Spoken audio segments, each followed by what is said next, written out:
요즘은 반려견을 가족으로 생각하는 사회가 되었습니다.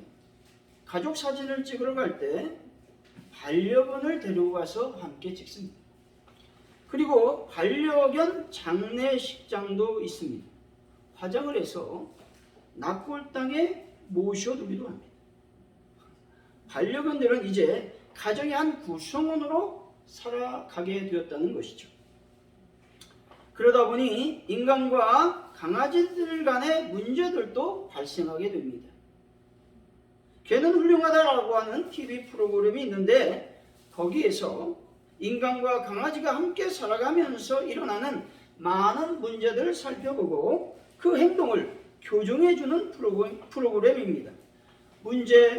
행동을 교정해주지 못하면 인간과 강아지는 함께 평화롭게 살아갈 수 없다는 것이죠.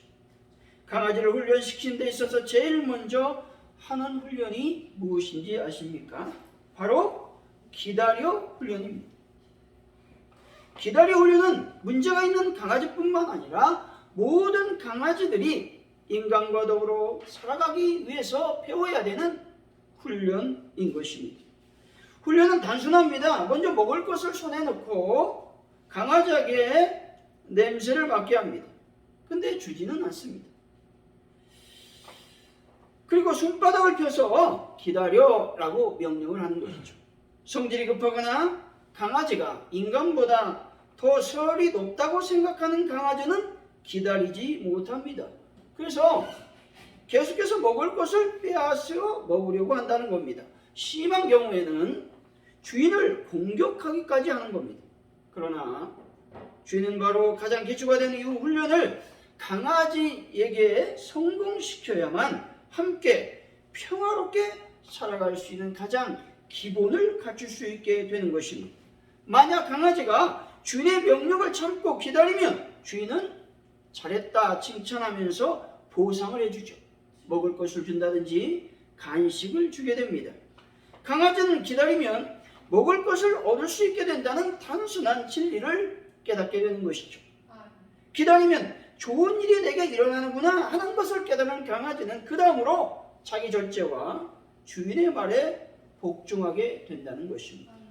이런 기다림의 훈련은 비단 반려견에게만 필요한 것이 아닙니다.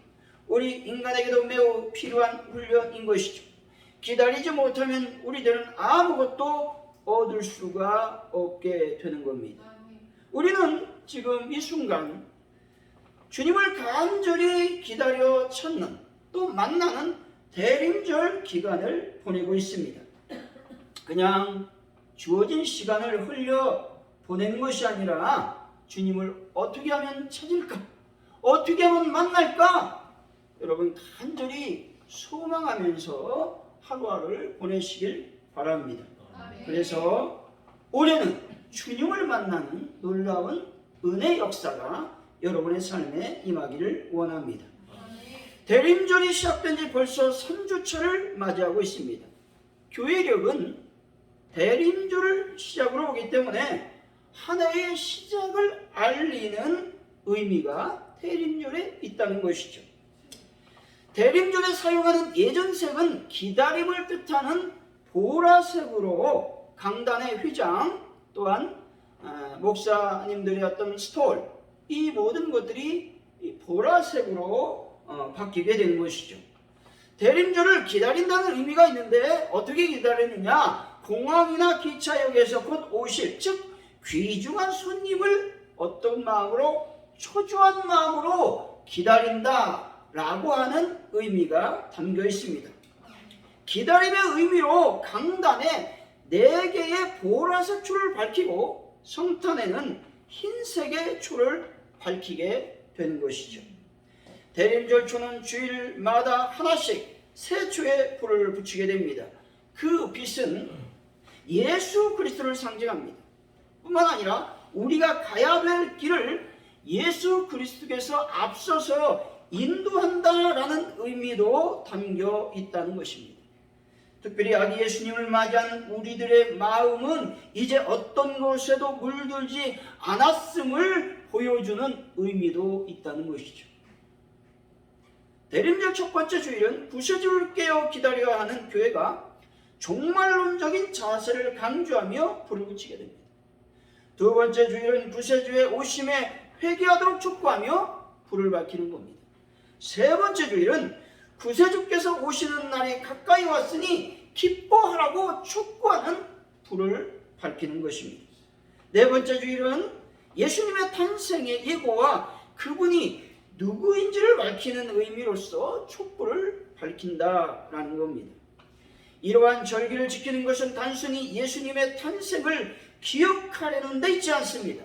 다시 말해서 이 촛불을 밝히고 예수님을 맞이하는 것은 예수님의 탄생을 이 땅에 실현시켜야 된다고 하는 의지가 담겨 있다는 것입니다. 대림절 기간은 주님의 오심을 깨어 기다리는 시기라고 하는 겁니다. 그러므로 우리가 해야 될 일은 기도하는 것이죠. 인내하는 겁니다. 뿐만 아니라 날마다 나 자신을 돌아보고 회개하는 삶을 살아가야 되는 것입니다. 사랑하는 성도 여러분, 대림절 기간에도 낮고 겸손한 모습으로 주님을 간절히 찾고 찾아서 올해는 꼭 예수님을 만나는 귀한 은혜의 역사가 여러분 삶에 일어나기를 예수 이름으로 간절히 축원드립니다.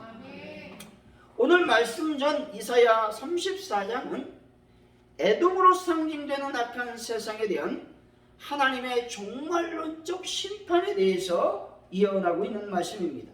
이에 반해 오늘 본문은 그러한 하나님의 종말론적 심판이 시행된 후의 일로서 이 세상과는 비교도 할 수 없이 아름다운 세상이 도래할 것이라고 하는 예언적인 말씀입니다. 심판 이후 새 세상의 도래와 그곳에서의 환희, 복락을 누릴 것을 소망하는 것이죠. 또한 지향하는 삶의 목표들을 얘기하고 있다는 것입니다. 1절 2절의 말씀은 하나님의 종말론적 대심판 이후 선민의 땅의 완전한 회복과 그로 말미암아 환희에 대한 예언적인 말씀을 기록해 주고 있습니다. 3절 4절은 악한 자들에게 핍박받던 선민을 향한 위로, 보수, 구원 시행에 대한 약속을 보도하고 있습니다. 5절에 7절까지의 말씀은 선민과 선민들의 어떤 땅의 역동적 회복 예언적인 말씀을 해주고 있습니다. 8절에서 9절까지 말씀은 회복된 선민의 땅 오직 거룩한 자들의 삶의 터전이 될 것이다. 또한 그 땅에 영구적인 평화가 정착될 것이다 라는 말씀이 기록되어 있습니다. 뿐만 아니라 마지막적으로 10절은 구속된 선민들의 시온에 대한 귀환, 영원한 복락에 대한 예언적인 말씀을 다루고 있습니다. 오늘 본문을 통해서 예수님을 갈망하여 만나면 어떤 일들이 우리 삶 가운데 펼쳐지는지 하나님의 은혜를 나누겠습니다. 첫 번째로 기쁨과 즐거움의 역사를 경험하게 된다는 것입니다. 1절 2절이죠. 한번 읽어봅니다. 시작. 광야와 메마른 땅이 기뻐하며 사막이 백합과 같이 피어 즐거워하며 무성하게 피어 기쁜 노래로 즐거워하며 레바논의 영광과 갈멜과 샤론의 아름다움을 얻을 것이라. 그것들이 여호와의 영광 곧 우리 하나님의 아름다움을 보리로다. 아멘.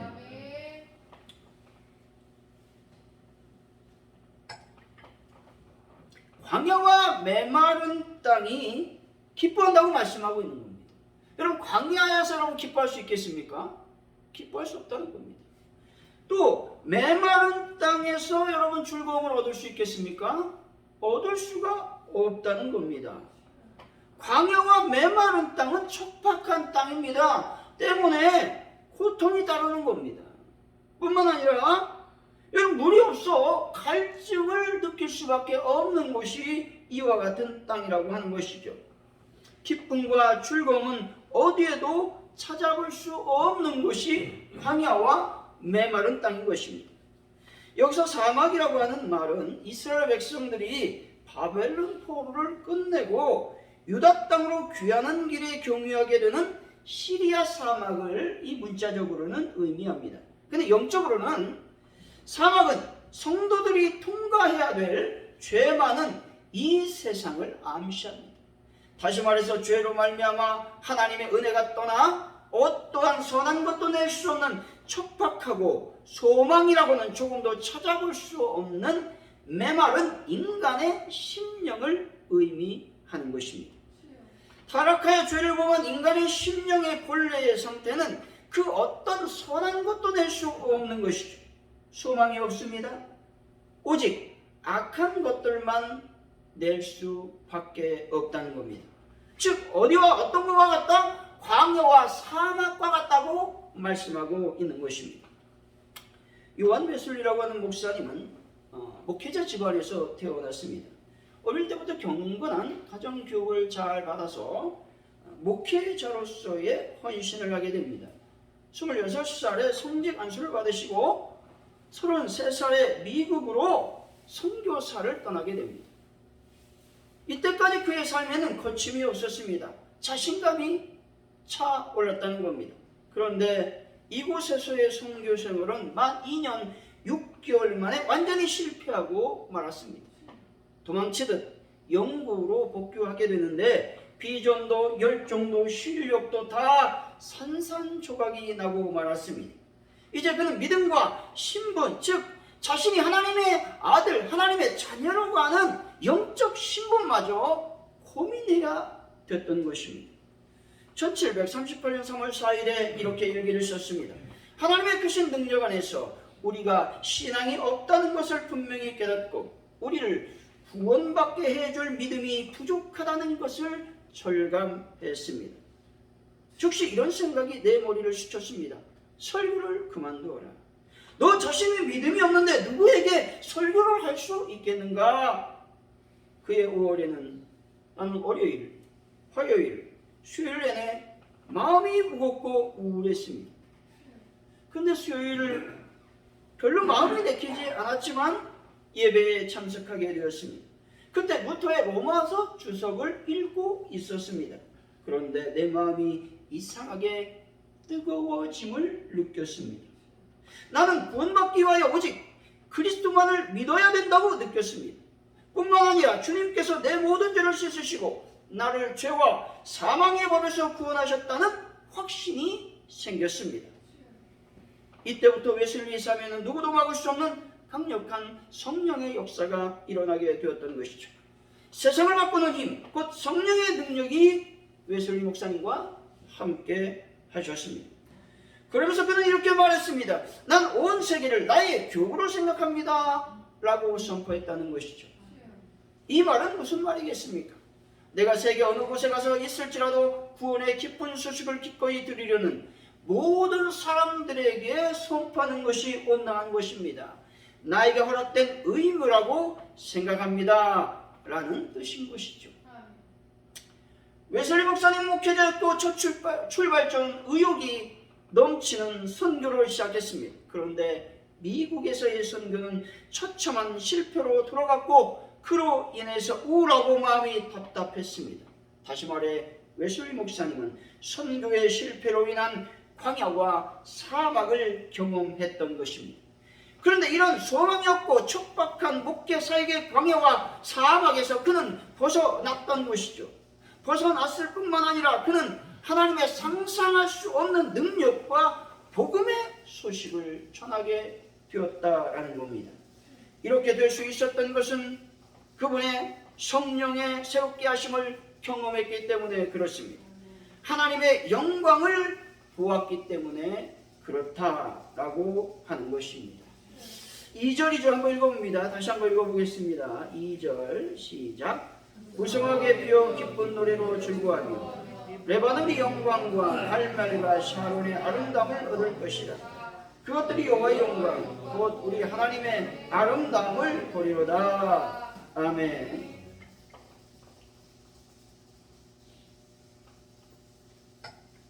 본절도 역시 이렇게 말씀합니다. 광야와 메마른 땅 사막이 기뻐하며 백합화 같이 피어 즐거워하며 무성하게 되어서 기쁜 노래로 즐거워할 것이라고 말하고 있습니다. 레바논의 영광과 갈멜, 샤론의 아름다움을 얻게 될 것이라고 말하고 있는 것입니다. 이 말씀은 선한 것이라고는 전혀 낼 수 없고 소망을 전혀 가질 수 없었던 인간의 심령이 부드럽고 기름진 옥토와 같이 변화된다라는 말씀입니다. 그래서 아름다운 열매를 내며 풍성한 소망을 가질 수 있게 된다라는 말씀이죠. 이렇게 될 수 있는 것은 여호와의 영광을 보게 될 때 가능하다고 말씀하고 있습니다. 여호와의 영광을 보게 될 때 소망이 없고 촉박한 심령이 변하여 부드러워진다고 말씀하고 있습니다. 여기서 여호와의 영광, 곧 우리 하나님의 아름다움이라고 하는 말은 하나님의 영광의 본체를 말합니다. 다시 말해서 성육신 하신 예수 그리스도를 말씀하고 있는 겁니다. 다시 말해서 그리스도께서 오실 때에 죄로 말미암아 촉박해지고 소망이란 전혀 없는 인간의 심령이 옥토와 같이 변화가 된다라고 하는 것이죠. 그래서 선하고 아름다운 열매를 하고 풍성한 소망을 가질 수 있게 된다라는 것이죠. 에스겔서 47장 9절의 말씀입니다. 이 강물이 흐르는 곳마다 번성하는 모든 생물이 살고 또 고기가 심히 많으리니 이 물이 흘러 들어가므로 바닷물이 되살아나겠고 이 강이 흐르는 각처의 모든 것들이 살 것이며 말씀합니다. 예수 그리스도의 생명수가 흘러가게 되면 모든 생물이 살아나게 된다는 겁니다. 생명수가 흐르는 강물이 넘쳐나게 되니까 죽어가는 고기들이 살아납니다. 그런데 힘이 많아진다고 말씀하고 있는 겁니다. 또 왜 물의 원천이 살아나니 바다로 흘러가는 모든 물들이 생명력을 얻게 된다고 말씀합니다. 그래서 바다가 살아나게 되는 것이죠. 이렇게 되니 지역을 떠났던 많은 사람들이 돌아오게 되고 그곳에서 기쁨과 즐거움을 경험하게 된다고 성경은 말씀하고 있는 것이죠.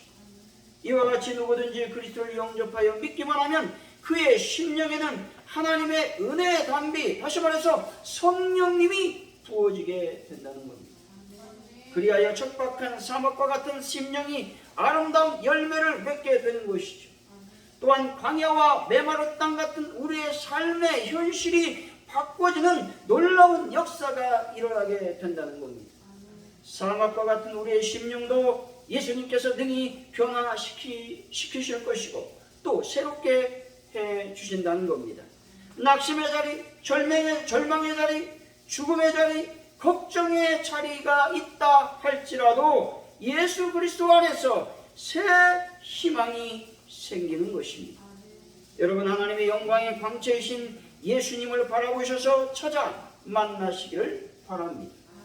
사랑하는 성도 여러분, 하나님의 영광이 충만한 삶을 살아서 희망의 고문이 아니라 소망과 희망으로 기쁨과 즐거움이 넘치는 삶을 살아가는 귀한 분들이 되시기를 예수 이름으로 간절히 축원드립니다.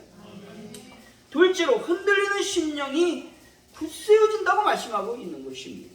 3절 4절이죠. 한번 읽어봅니다. 시작. 너희는 약한 손을 강하게 하며 떨리는 무릎을 굳게 하며 겁내는 자들에게 이르기를 굳세어라, 두려워하지 말라. 보라, 너희 하나님이 오사 보고 가시며 갚아주실 것이라. 하나님이 오사 너희를 구하시리라 하라. 아멘. 여기서 약한 손과 떨리는 무릎이라고 하는 말은 연약함, 버티지 못한다라는 의미가 있습니다. 이들의 삶의 목적이 상실됐다는 겁니다. 뿐만 아니라 더 이상 삶을 영위해 나갈 만한 힘을 잃어버렸다라는 의미가 있죠. 이런 자들을 강하게 하고 굳게 해 주신다고 말씀합니다. 다시 말해서 이러한 자들에게 새로운 삶의 소망과 또한 의미가 부여되고 하나님의 능력을 허락해 주시겠다고 말씀하고 있습니다.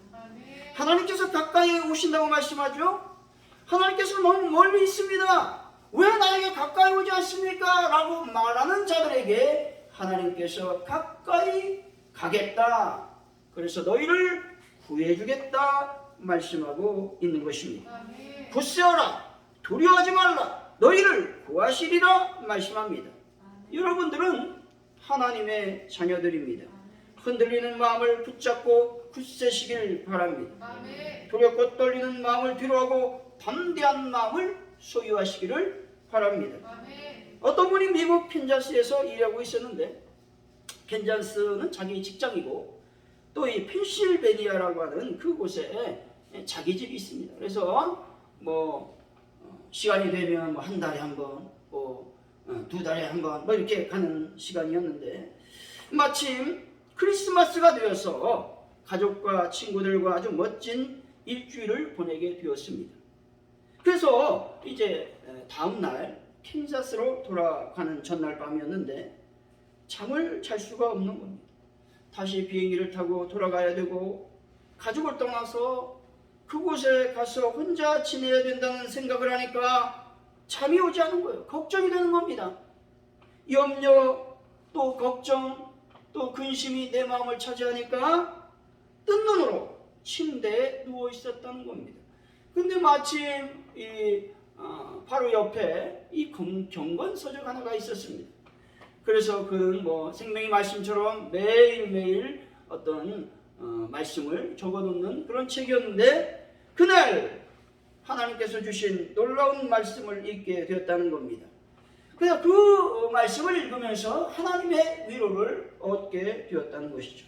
다시 말해서 신명기 31장 6절의 말씀이었습니다. 이 말씀을 읽고 영혼의 안식을 얻었다는 겁니다. 비행기를 타고 돌아가는 길이 어떠하든 미래에 어떤 일이 있든 하나님이 늘 저와 함께 하실 것을 깨달으니까 마음이 편안해졌다고 말하고 있습니다.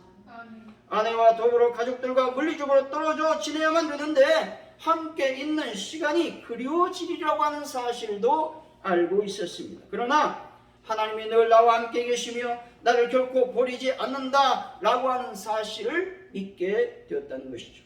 또한 내가 집에 갈 때까지 견디도록 필요한 힘도 주실 것을 믿었기에 위로가 되었다고 말했습니다.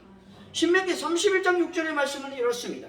너희는 강하고 담대하라. 두려워하지 말라. 그들 앞에서 떨지 말라. 이는 내 하나님 여호와 그가 너와 함께 가시며 결코 너를 떠나지 아니하시며 버리지 아니하실 것임이라 하고. 아멘. 마음을 강하게 하라는 겁니다. 이 말은 맹수가 먹이를 공격할 때 보이는 그 강한 모습을 얘기하고 있습니다. 담대하라는 겁니다. 다시 말해서 용감하라는 말로서 마음뿐만 아니라 육체적으로도 힘을 내고 분발하라고 하는 말입니다. 두려워하지 말고 떨지 말라는 겁니다. 이 말은 이스라엘 백성들에게 가나안과의 전쟁을 앞두고 염려와 두려움을 떨치라고 하는 어떤 정신무장을 시키고 있는 말씀인 것이죠. 떠나지 않고 버리지 않는다고 말씀합니다. 여기서 떠나다라는 말은 실패하다, 게으름을 피우다라는 의미이고, 버리다라는 말은 낙오된 채로 방치하다라는 말입니다. 따라서 본질은 하나님께서 이스라엘을 저버리지도 아니하고 포기하지도 않겠다는 의미가 있습니다. 하나님께서 결코 저와 여러분들을 버리지 아니하실 것이며 떠나지 않을 것을 믿으시기 바랍니다. 아멘. 사랑하는 성도 여러분, 예수님을 갈망하면 반드시 하나님께서 여러분들을 붙잡아 주실 것이고, 그래서 흔들지 않는 마음을 소유하시기를 예수 이름을 간절히 축원드립니다. 그렇다고 왜 이렇게 예수님을 갈망하게 되면 기쁨과 즐거움을 주시고 흔들리는 마음을 굳세게 잡아주시겠습니까? 그것은 바로 하나님의 자녀들이기 때문에 그렇다는 겁니다. 여러분과 저가 하나님의 자녀들이기 때문에 하나님이 우리들을 붙잡아 주신다고 하는 것이죠. 10절이죠. 한번 읽어보겠습니다. 시작. 여호와의 성령을 받은 자들이 돌아오되 노래하며 시온에 이르러 그들의 머리 위에 영영한 일하기 띠고 기쁨과 즐거움을 얻으리니 슬픔과 탄식이 사라지리로다. 아멘.